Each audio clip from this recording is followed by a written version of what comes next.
Kumusta sa lahat? Maligayang pagdating sa Jewish World Weekly sa I24 News English. Ako si Emily Francis. Tuwing linggo, tinatalakay natin ang mahahalagang kwento, issue at personalidad ng mga Hudyo sa Israel at noong diaspora. At gaya ng dati, sisimulan natin sa mga pangunahing balita mula sa mundo ng mga Hudyo ngayong linggo. Panoorin ninyo. Nagpasa ang New York ng batas na nagtatakda ng 50 talampakang buffer zone sa paligid ng mga bahay-sambahan upang pigilan ang pangharang sa mga pasukan at panghaharas sa mga sumasamba. Inihain ang panukalang ito dahil sa dumaraming protesta laban sa mga Hudyo at Israel sa labas ng mga sinagoga. May ilan na tinatawag itong proteksyon para sa ligtas na pagpasok, habang ang mga kritiko naman ay nakikita ito bilang paraan upang pigilan ang malayang pagpapahayag. Ipinagpaliban ng British Museum ang lektura para sa buwan ng kulturang Hudyo tungkol sa sinaunang Israel at Judea dahil may mga nagbabalak manggulo. Ayon sa kanila, ang hakbang ay para protektahan, hindi pa hinain ang kaganapan. Nananatili tayo sa London, kung saan nasunog ang Kosher Kingdom, pinakamalaking kosher supermarket sa bansa. Nag-alala ang ilan sa posibleng sinadyang panununog matapos ang ilang insidente sa Golders Green kung saan ang tindahan ay matatagpuan. Napagalamang Iberian Electrical ang sanhi at magbubukas muli ang tindahan sa lalo madaling panahon.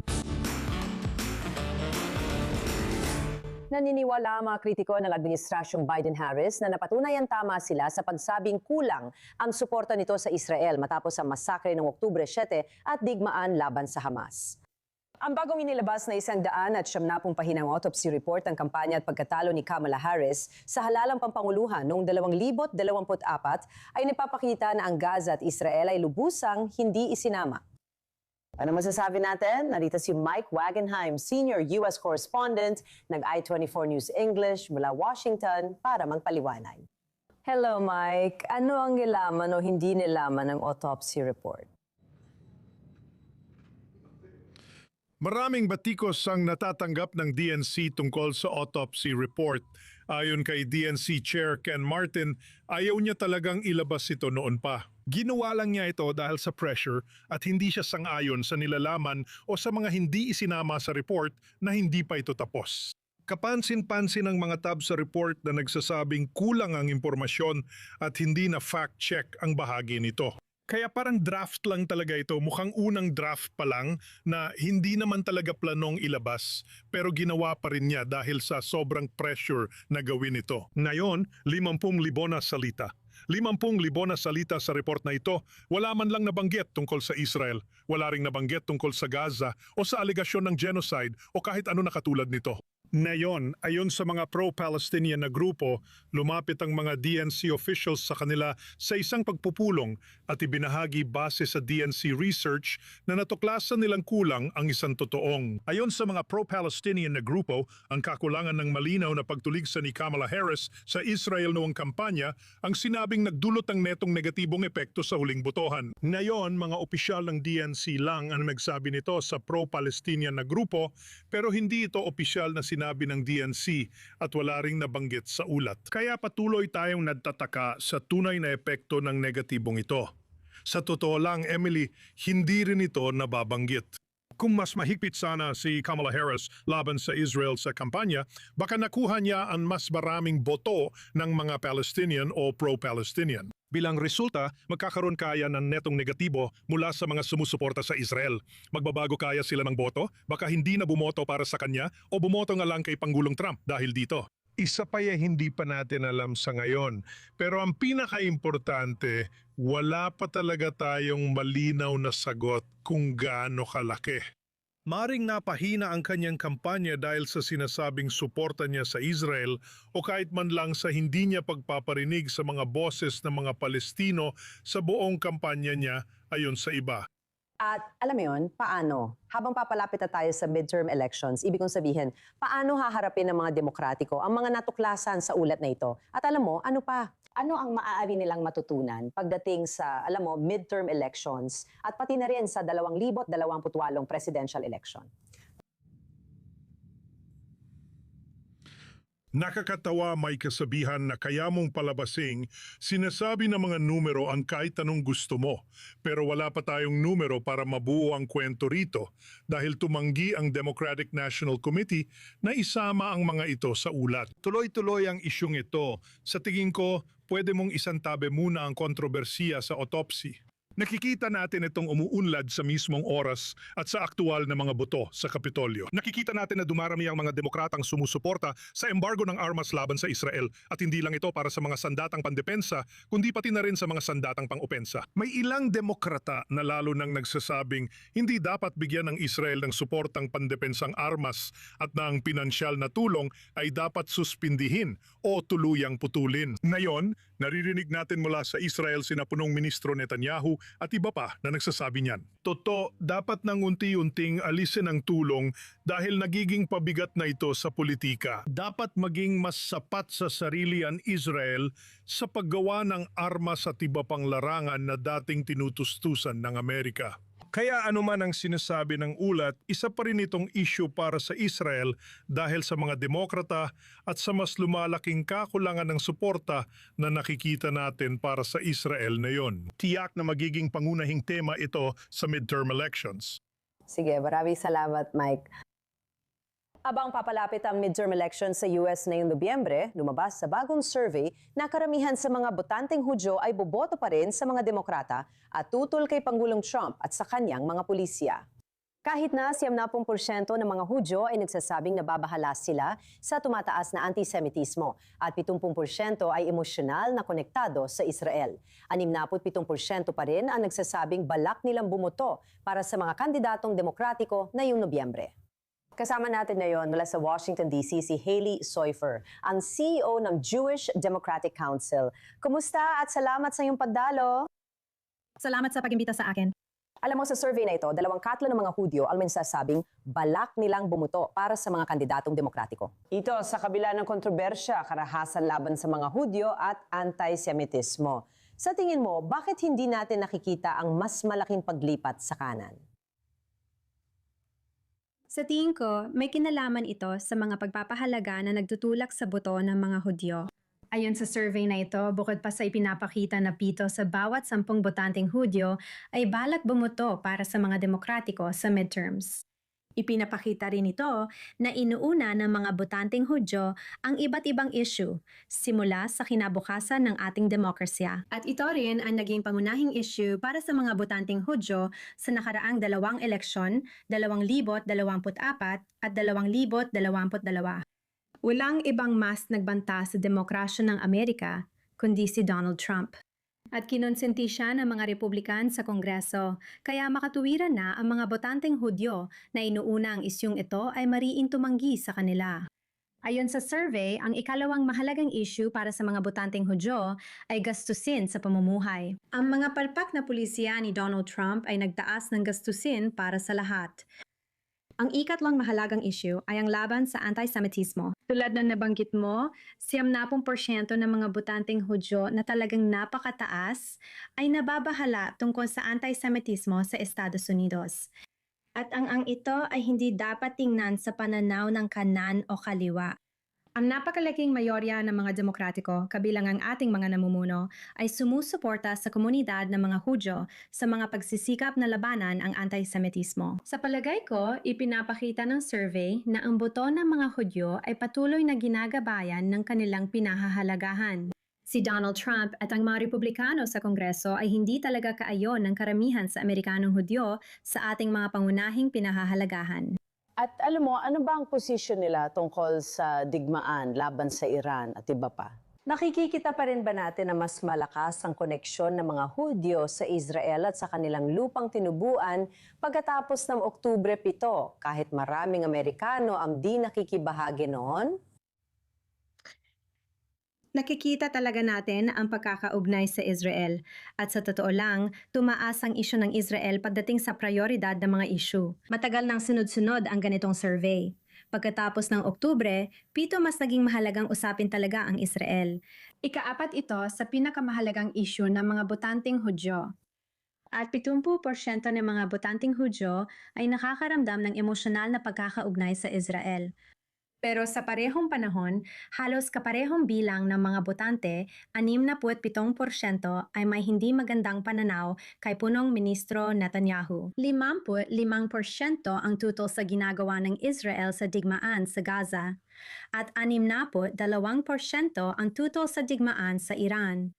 Sa tingin ko, pinapakita nito na karamihan sa Amerikanong Hudyo, tulad ng maraming Israeli, ay may dalawang bagay na sabay na pinanghahawakan. Nakatuon kami sa seguridad at kinabukasan ng Israel bilang Hudyo at demokratikong estado. Gayunpaman, hindi kami sang-ayon sa mga polisiya ng kasalukuyang gobyerno ng Israel, gaya rin ng aming matibay na pagmamahal sa Amerika at hindi pagsang-ayon sa mga polisiya ng sarili naming gobyerno. Kaya, komplikadong panahon ito para sa mga Amerikanong Hudyo. At ipinapakita ng survey na pakarami ang tatanggi kay Donald Trump at sa mga Republikano sa halalan ngayong Nobyembre. Ano sa tingin mo? Isa lang itong survey pero masasabi mong malawak at matibay ito. Sa palagay mo ba may sapat na dahilan para baguhin ang balanse ng kapangyarihan sa Kongreso ngayong Nobyembre? Oh, sigurado. Sa tingin ko, malaking papel ang boto ng mga Hudyo dyan. Ito ang itinuturing naming mahalagang bahagi ng isang panalong koalisyon ng mga demokratiko.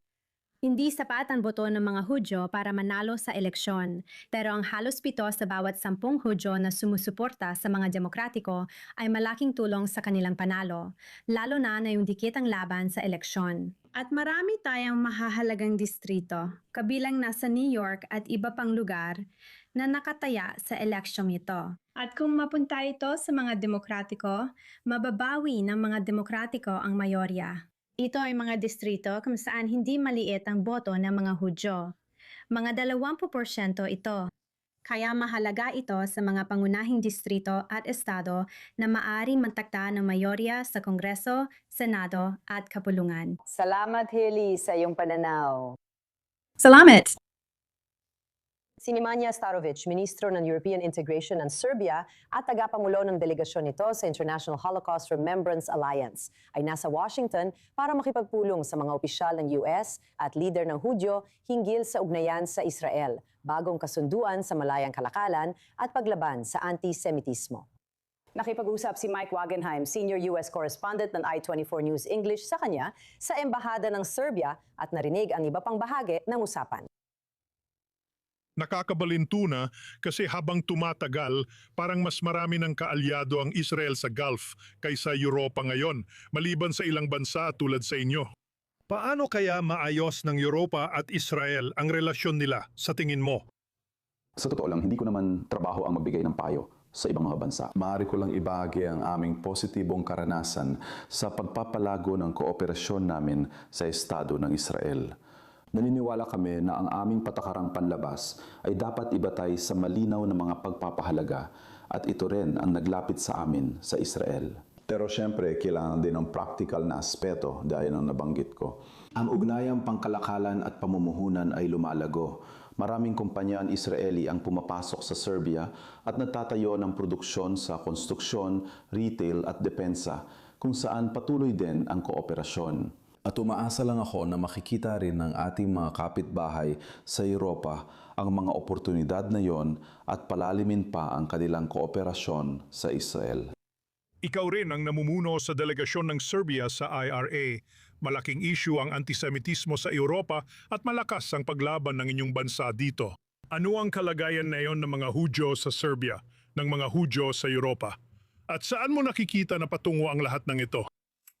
Sa totoo lang, maaari ko lang aminin na maraming bagong hamon, lalo na nitong mga nakaraang taon, dahil may mga bagong uri ng antisemitismo na lumilitaw. Sa aking bansa, sa Republika ng Serbia, talagang ipinagmamalaki namin na hindi namin naranasan ang mga tradisyonal na uri at anyo ng antisemitismo, maging ito man ay mula sa dulong kanan, Kristiyanong antisemitismo, Islamikong antisemitismo o Arabong antisemitismo. Wala kaming karanasan tungkol doon. Gayunpaman, nitong mga nakaraang taon, may mga bagong uri na lumitaw. Hindi ko alam kung paano natin sila matutukoy. Pero galing ito sa kaliwa at dulong kaliwa, anarkista, ultra-liberal na grupo at mga universidad sa Amerika at kanlurang Europa. At iyon ay meron tinatawag na spillover effect. Kahit dito sa Serbia, kung saan ipinagmamalaki namin na ang antisemitismo ay hindi talaga nag-ugat ng malaki. Pero kahit isang insidente lang, kailangan nating tubunan ito, kailangan nating kondenahin ito. At ang aming gobyerno ay napakahigpit pagdating dyan. Kailangan natin magtulungan para makahanap ng paraan laban sa bagong uri ng antisemitismo. Kasi alam mo, para sa mga kabataan, mga estudyante sa universidad, naging parang uso na, alam mo na, maging anti-Zionista sa politika. At madali itong nauuwi sa isang napakatinding anyo ng antisemitismo. At yan ay isang bagay na talagang hindi katanggap-tanggap. At kinokondena namin ang bawat kaso nito. Gusto kong tanungin ka tungkol sa relasyon sa AIPAC habang may isa na lang tayong natitirang sandali dito. Aktibo ang Serbia dito. Lumahok ang inyong mga leader at kalihim ng ugnayang panlabas sa mga AIPAC conference. Ano ang napapala mula sa relasyong yon at bakit mo nararamdaman na mahalaga ito sa ganitong uri ng ugnayan ng Serbia, Israel at US?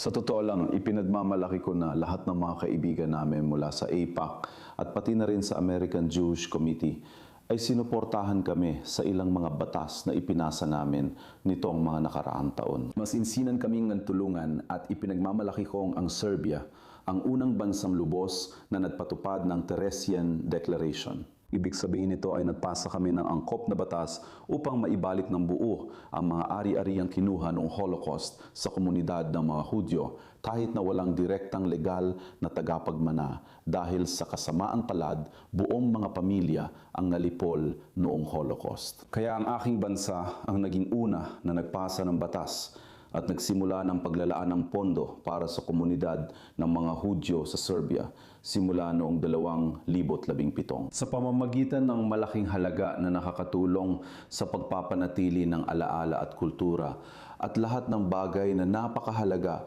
para sa mga Hudyo sa Serbia. Kung may nag-email sa'yo na Jeffrey Epstein ang pangalan, sigurado magugulat ka, di ba? Gayunpaman, ito ay isang karaniwang pangalan ng mga Amerikano-Hudyo na hindi napapansin hanggang kamakailan. May isang malaki natin ang kanggawing biro ang pagkakapareho ng pangalan niya sa isang notorious na sex trafficker. Ito ang kwento ni Joe Brown. Ang pangalan ko ay Jeffrey Epstein. Humigit kumulang 13,000 katao sa US ang may apelidong Epstein, isang kilalang Ashkenazi Jewish na pangalan na galing sa isang bayan sa Germany. Kahit kilala ang mga screenwriter, artist at music manager na may apelidong ito, sa karamihan, isang tao lang ang naiisip kapag narinig ang Epstein. Jeffrey Epstein. Jeffrey Epstein. Jeffrey Epstein. Ang kahiyahiyang si Jeffrey Epstein. At dahil may humigit kumulang 1 milyong Amerikano na may pangalang Jeffrey, inaasahan na magkakaroon ng ilang pagkakatulad o pagsasabay ng pangalan sa ilang mga taong hindi pinalad makapangalan ang kahiyahiyang at yumaong financier mula New York. Alam mo, ibig ko sabihin, matagal ko nang narinig ang tungkol sa kriminal na si Jeffrey dahil lang lagi siyang may gulo. At kapag may isang tao na kapangalan mo, alam mo yon, na isulat siya tungkol doon. Hindi pa siya ganun kakilala noon, pero kaya alam ko na siya. Wala pang 500 tao sa Amerika ang nagngangalang Jeffrey Epstein at ang pagkakaroon ng kaparehong pangalan sa isa sa pinakanotoryos na kriminal ng ika-21 siglo ay nadudulot ng komplikasyon. May negosyo ako kaya kailangan kong makipag-ugnayan sa iba. Sigurado akong may mga nakakita ng email ko at nagduda kung seryoso ako o niloloko ko sila. Sigurado akong naranasan ko na yon. Si Jeff Epstein na ipinanganak sa New York ay may asset recovery business. Pero noong 2022, binalikan niya ang dati niyang hilig. Hindi ako agad nakabawi hanggang natutunan kong gawing positibo ang sitwasyon sa pagiging komedyante at pagtutok doon. Kaya parang mas naging payapa ako tungkol dito. Alam mo yon, nang natutunan kong tanggapin at yakapin na lang ito. Nakatuon ang kanyang obserbasyonal na komedya sa buhay ng isang Gen X na lumipat sa Oregon. At naging parte na ng palabas ang pangalan niya. Alam mo, bata pa lang ako, nangako kong makikilala ng lahat ang pangalan ko. Mag-ingat ka sa mga hinihiling mo. Yung iba, may gender pronoun na she, her, o he, him. Pero ako, parang ang pronoun ko na ay not him. Iginit niyang hindi na sinadyang gawing biro ang mga krimen ng kanyang kapangalan. Madalas ako manood ng comedy shows at open mic kung saan may mga biro tungkol kay Epstein o Epstein Files. Yung iba doon ay sobrang malaswa o hindi maganda. Hindi ako gumagawa ng ganon. Karaniwan akong nakatuon sa pagiging komedyanteng malinis ang biro. Sinusubukan ko lang talagang mag-focus sa nakakailang na realidad at sa hindi magandang katotohanan ng pagkakaroon ng kaparehong pangalan ng isa sa pinakakilalang kriminal sa makabagong kasaysayan. Ang mga biro sa panggalan niya ay nagdala ng malaking social media following, pero naging sumpa rin ito bukod sa biyaya. Maraming comedy bookers ang hindi ako kinukuha dahil ayaw lang talaga nilang makita ang pangalan Jeffrey Epstein sa kanilang lineup. Ngunit tinanggap ng mga kapangalan niya ang kanyang komedya. Sabi ni Jeffrey Epstein, isang high school student ang nag-message sa kanya na dahil sa nakakatawang pagdala niya ng pangalan, natutunan ng teenager na tanggapin muli ang sariling pangalan matapos niya itong itakwil dahil sa panunukso ng mga kaklase. Kailangan mo ring maging matatag, alam mo yon, para piliin mong... Sa tingin ko, maging mas bukas tungkol sa pangalan at sa sitwasyon. May 106 pang tao sa mundo na Jeffrey Epstein ang pangalan, kaya hindi ako nag-iisa. Pero wala nang ipinapangalang Jeffrey Epstein na yon. Itinigil na nila ang pagbibigay ng pangalang Jeffrey Epstein. Nasa 2016 yon. Isa na kaming saradong samahan na yon. Sa loob ng maraming siglo, Ladino ang pangunahing wika ng mga Hudyo sa Iberian Peninsula at napatuloy maging matapos ang Inquisition at pagpapatapon sa mga Sephardic na Hudyo sa buong mundo. Unti-unting nawawala ang natatanging Judeo-Spanish tulad ng Yiddish. Ngunit isang musikero mula Israel ang muling nagpapasikat nito. Pakinggan ninyo.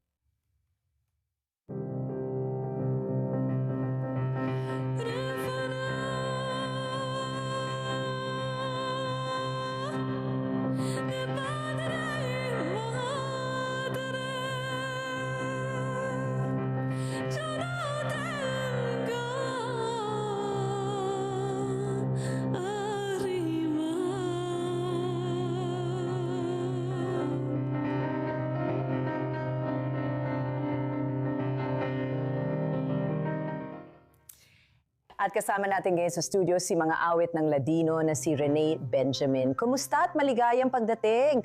Ang laki ng boses mo para sa maliit mong pangangatawan. Paano mo nakukuha ang ganoong tunog at ang matataas na nota? Maraming practice at maraming dasal, pero salamat. Marami. Talagang masaya ako nandito ako. Salamat! Una sa lahat, Ladino, marami na ako nagawang panayam at kwento tungkol sa panahong ito sa kasaysayan. Ibig ko sabihin, maganda talagang Ladino at alam ko ang mga lalabay at iba pa. Narinig mo rin ba ito mula sa lola mo? Narinig ko ang karamihan nito mula sa sinagoga. Ako ay talagang relihiyosa at sinimulan ko ito sa Yeshiva Levi. Sinimulan ko ito sa pamamagitan ng musika. Natutunan ko ito sa musika, sa sinagoga. At ito ang nakaantig sa akin. Ito ang pakiramdam ko na naroon ang aking kaluluwa. Wow. Ilang taon ka nung na-realize mong may ganun kang koneksyon? Bata ka pa nun? Oo, palaging sinasabi ng mga nakakakilala sa akin mula bata pa ako na may sinaunang kaluluwa ako. Mahilig kasi ako sa kasaysayan. Mahilig ako sa kultura at marunong magsalita ng 3 wika. At sa tingin ko, Walang nagkataon lang at heto ka ngayon. Para magsimula sa paghahanda ng karera sa pagkanta, kailangan mo bang matutunan ang Ladino o inaaral mo muna ang mga klasikong kantang na ipasa sa mga henerasyon? sa simula pa lang, nagkaroon ako ng pribilehiyo na mag-aral kasama si Yasmin Divay. Siya, hindi ko na kailangang sabihin kung sino siya. Pero siya talaga ang pinakatalentadong babae na kilala ko. Nag-aral ako sa kanya ng mga tradisyonal na kanta. At sa pamamagitan ng mga kantang yon, natutunan ko ang wika. At dahil marunong din ako ng Espanyol, nag-aaral din ako ng Espanyol. Kaya magkaugnay silang lahat. At ngayong taon, talagang sinisikap ko mag-aral kasama ang mga taong nagsasalita ng Ladino na mas matanda sa akin. Tinuturuan nila ako at tinadala ko sa kanila ang mga kantang gusto ko. Kaya nakakapagbahagi kami sa isa't isa. Nakakalungkot makita, gaya ng sabi ko dati, na tulad ng Yiddish, na wala na ito. Pero napansin ko rin na sa Turkey, may matatandang babae na ang mga apo ay gumagawa ng Instagram page para magsalita nito. Alam mo, ipaliwanag mo kung ano sa wikang ito ang napakaganda para sa iyo at sa iba. Sa palagay ko, sa Ladino, napakalakas talaga nito. Ang Ladino, ang wikang Ladino ay nagsasalaysay tungkol sa mga Hudyong pinaalis mula sa Espanya. Marami siyang. She's not a femme. Sakit at pagdurusa. At ang pakiramdam na hindi ka kabilang sa lugar na kinalaloonan mo at ikaw ay pinagtaksilan. Ito ay isang bagay na mas malalim pa. Napakalalim talaga.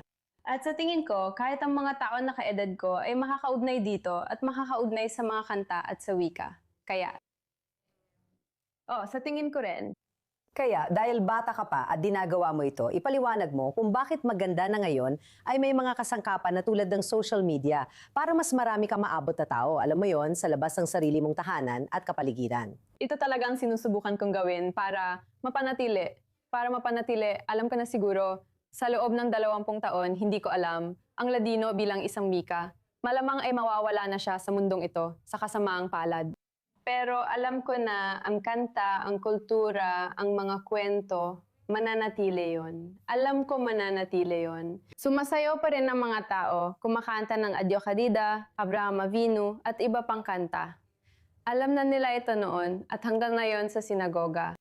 Pero alam ko na ang wika ay mawawala na. Kaya talagang sinusubukan kong iugnay ang mga kaedad ko sa mga kanta at sa kultura. Dahil alam ng lahat ang sakit ng puso at alam ng lahat ang paghihirap at sakit. Pero kahit masasayang bagay, tingin ko lahat ay makakaugnay. Napakalakas at puno ng damdamin. Talagang mahal ko ito.